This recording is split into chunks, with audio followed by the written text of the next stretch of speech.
O prédio foi palco de um incêndio devastador há 44 anos. Hoje, não faltam relatos do que fazem do local, um dos mais mal assombrados de São Paulo. Há 44 anos, o edifício Joelma ardia em chamas no centro de São Paulo. Nem foto, muito menos filmagem. Nenhum registro pode ser feito no interior do edifício Praça da Bandeira, em São Paulo, o antigo Joelma. Se você tiver a oportunidade de conversar com algum funcionário do prédio para entender o motivo, provavelmente você vai escutar alguma história realmente sinistra.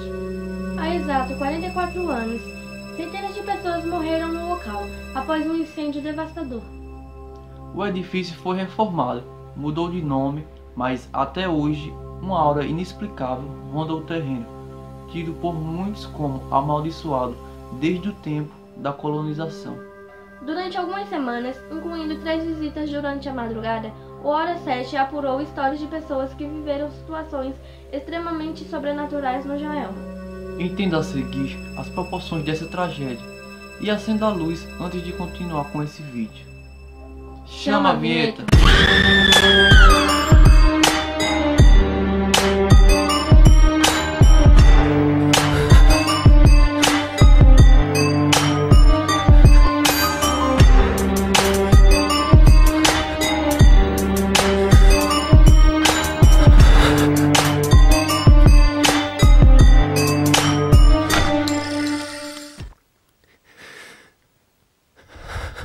Imagine fazer fotos de cadáveres, e quando reveladas elas simplesmente desaparecem das imagens. Foi isso que aconteceu com uma das peritas que investigou o incêndio no Joelma. A história é contada por um ex-auditor que esteve no edifício no dia 2 de fevereiro de 1974, um dia depois da tragédia. Ele ainda relembra os pedaços dos corpos espalhados por todos os cantos. Você percebia um corpo inteiro, mas quando virava para vê-lo, estava apenas a metade. Meses depois, ele encontrou a perita que fez a revelação sobrenatural. Muitas fotos tiradas de corpos e objetos, quando reveladas, apareciam vazias. O ex-auditor também afirma que 36 horas após o incêndio ter começado, ainda havia uma coluna de concreto fumegando. Ele foi voluntário da Defesa Civil do Estado de São Paulo e também trabalhou no local 3 dias antes do incêndio. Na noite de 2 de fevereiro, foi convocado para dar suporte aos bombeiros. Ao chegar no 19º andar, uma cena marcaria para sempre a vida desse senhor. No banheiro, 2 moças estavam mortas em pé, abraçadas e coladas. Não tinham cabelos nem roupas.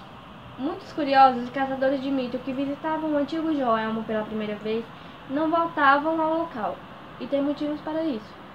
Em uma noite de sábado, um casal de estudantes chegou ao edifício para um trabalho escolar. O funcionário que os atendeu não se importou que eles acessassem os primeiros andares e acompanhou o trajeto pelas câmeras.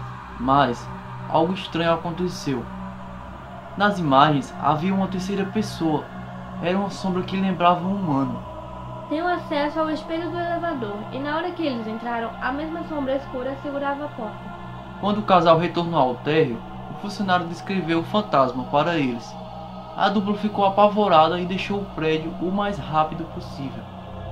Ao rever as imagens, o rapaz contou que a assombração não apareceu em nenhuma filmagem. 2 funcionárias faziam hora extra no 14º andar do antigo Joelma, quando algo inexplicável aterrorizou a dupla. Um vidro temperado estourou com toda a força na sala ao lado. Não era vento. Olhei todas as janelas e estavam fechadas. O vidro simplesmente explodiu, contou uma das funcionárias. Não ficamos mais tempo para ver se era mesmo um fantasma, complementou a outra. A hipótese do vento foi a explicação dada pela equipe de manutenção do prédio, que trocou o vidro no dia seguinte. Um homem misterioso com várias chaves desapareceu diante dos olhos de 2 rapazes no antigo Joelma, em São Paulo. Os ponteiros do relógio estavam prestes a marcar 23 horas, quando a dupla começou a ouvir barulhos de chaves vindos do corredor. Os sons começaram a chegar cada vez mais perto. Curiosos, eles olharam em direção à porta e viram um homem com um grande chaveiro pendurado na calça. Alguns segundos se passaram e a figura sombria simplesmente desapareceu. Funcionários do edifício garantiram o fenômeno. Os 2 viram, não foi uma alucinação. Os rapazes deixaram o prédio imediatamente após a experiência macabra. Gravar um documentário estilo Bruxa de Blair durante uma noite no antigo edifício Joelma para um trabalho de faculdade. Essa foi a ideia promissora do publicitário Daniel Branco. Ao explicar a ideia nas redes sociais, o rapaz foi desaconselhado a pernoitar num lugar mal assombrado. Não mexa com isso, avisou uma pessoa que tinha conhecimento dos fenômenos sobrenaturais do prédio. Daniel não deu ouvidos e insistiu para que a figura enigmática lhe passasse alguns contatos do local da tragédia. Ao ligar, foi informado que fotos e filmagens no interior do edifício eram proibidos. Mesmo assim, ele resolveu ir até lá. Nenhum funcionário autorizou a entrada do Daniel. Frustrado, voltou para casa, mas no caminho já sofreu a consequência da desobediência. No metrô senti uma coceira, uma bolinha vermelha que crescia. Quando cheguei em casa, as manchas tomaram meu corpo e o meu primo me disse que eu estava pegando fogo. Após quase 2 horas de agonia, as manchas sumiram, assim como apareceram, inexplicavelmente, e o documentário nunca saiu do papel. Mas será que o edifício Joelma realmente é amaldiçoado? Como diz as histórias antigas, muitos fatos sinistros também ocorreram naquele edifício, e nós vamos contar um pouco para vocês. O mistério das 13 almas, o crime do poço, Pelourinho e o cemitério indígena. Lendas e acontecimentos dramáticos que não faltam para atribuir ao terreno onde foi construído o edifício. Mas será tudo isso verdade? Vamos começar pelas 13 almas. Em 2013, o programa Balanço Geral, da Record TV, contou com a história de 13 pessoas que, no desespero de escapar do incêndio, usaram o elevador para a fuga. As chamas atingiram a rede elétrica do prédio e elas acabaram presas. Os 13 corpos foram encontrados completamente carbonizados e colados uns aos outros, sem a possibilidade de identificação na época. Eles foram enterrados no cemitério em São Pedro, na Vila Alpina, e estranhos fenômenos passaram a ocorrer no local.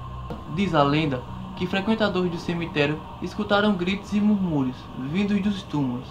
Para acalmá-los, copos com água são colocados em cima das sepulturas, com o intuito de aliviar o sofrimento dessas almas.